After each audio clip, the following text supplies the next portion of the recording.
Alright, so I was just cut off. I apologize again. But like I was saying, this model we probably will not be using anymore unless I fix it up and repaint some of this other green colors that looks like baby puke. But these other models that I am working on right now, this one that was barely dry brush and then just had been done washes and layers of paints, this is what that looks like, and I'm going to continue working on this model as we go into doing the browns and the different kind of colors that are more of the earthy tones as well. That will go as leather, and how to build up paint and make it look like leather.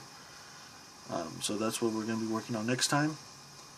The sword, obviously we're just going to paint it metal and maybe do some other kind of effects on it. Probably not much, maybe just do a wash to dull it down, a black wash kind of to dull it down or something.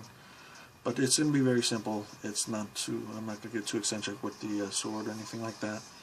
The bow I'm going to try and do as simple as possible, which would be probably another earthy tones like the browns, or kind of like an ashy color. The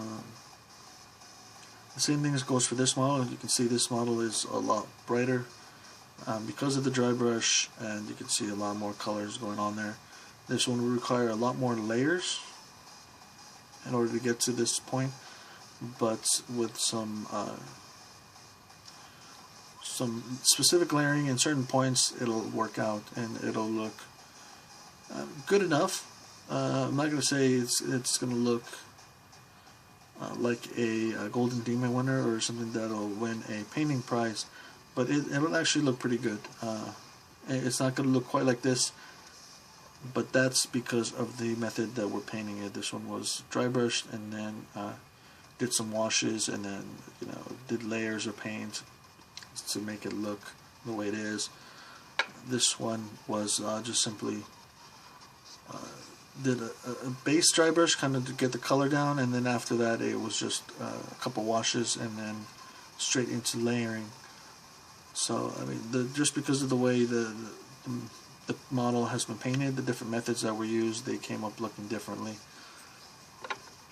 So that is what I wanted to show you in these painting lessons, was how how you paint the models, the methods in which you use to paint them affect the way it looks. I'm gonna take this off next time, and this model will be on there. But that's what I wanted to show you. I'm gonna put these up close so you can see them side by side. The way you paint the model, the different techniques end up affecting how they are perceived or how they look. You can see here, or maybe, you know what, I'm going to do this now just because I want to be able to hold it up to the light and you'll be able to see it. Right, so I'm going to do that now.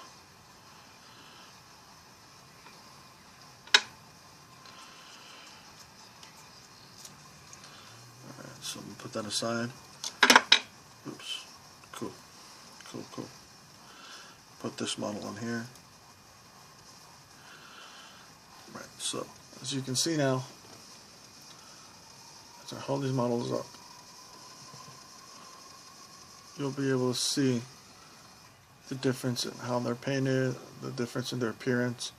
One was obviously just dry brush, which was this one, washed, highlighted, layers.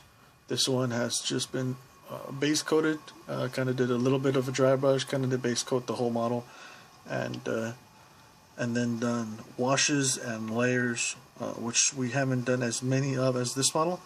But as you can see from the cape, see the different, they are still looking pretty good. You can see from the center parts here that actually have been painted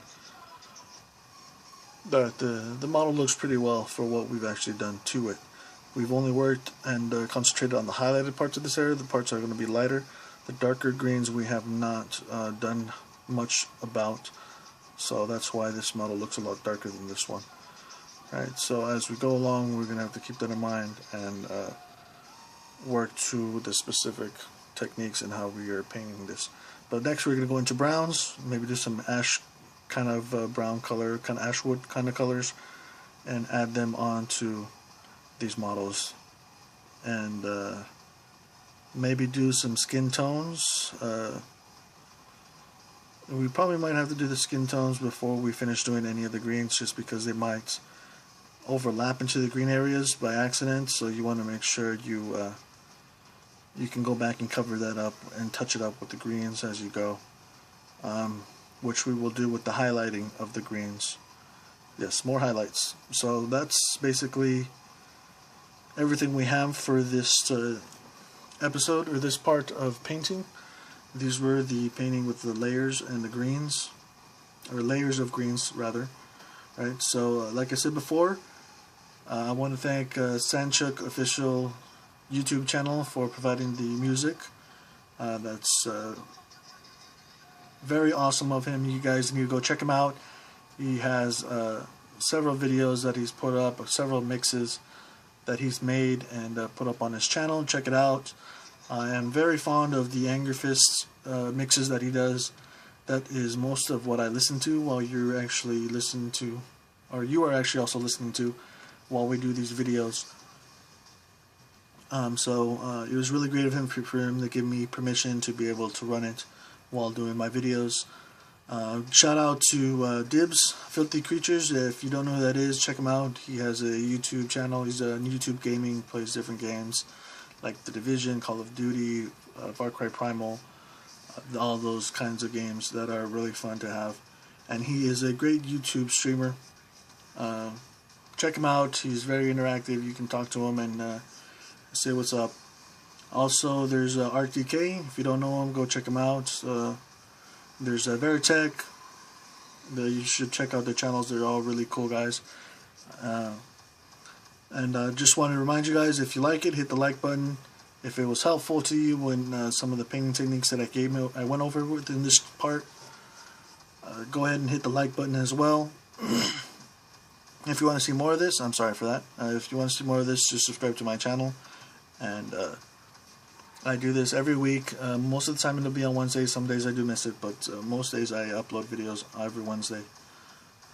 Most weeks I upload videos every Wednesday.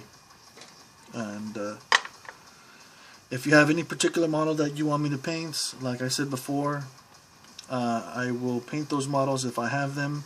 We can go over some of the color scheme and kind of decide at the same, well, maybe not at the same time, but we can decide together what we're going to be painting it, so that way we have a plan instead of just shooting from the hip, right? And if I do not have the model, you can go ahead and send me a donation, and if you want it specifically for a model, or if you just want to help donate to the channel, that's also very helpful. Just send me a message with a particular model if that's what you want, and I will go ahead and buy that model, and we can do this on the channel together. We'll paint them and see what they come out like. I do mostly Warhammer 40,000, Mordheim. I am getting into Infinity, War Machine, and KEIoneGaming. I do like Kensei. They have a undead line now, so they got zombies and skeletons, samurai, zombie and skeleton samurai, which is awesome. I really want to get into doing that, which will be further down the line, I guess. And yeah, so if you want to see me do any of those kind of games, most of Games Workshop, I don't do Lord of the Rings, but most of the other models I am willing to paint and go over with you guys. If you have any questions, go ahead and leave them in the comments below. Looking forward to see you next time. Until that day, everybody, stay up, be safe, and I will catch you on my next video.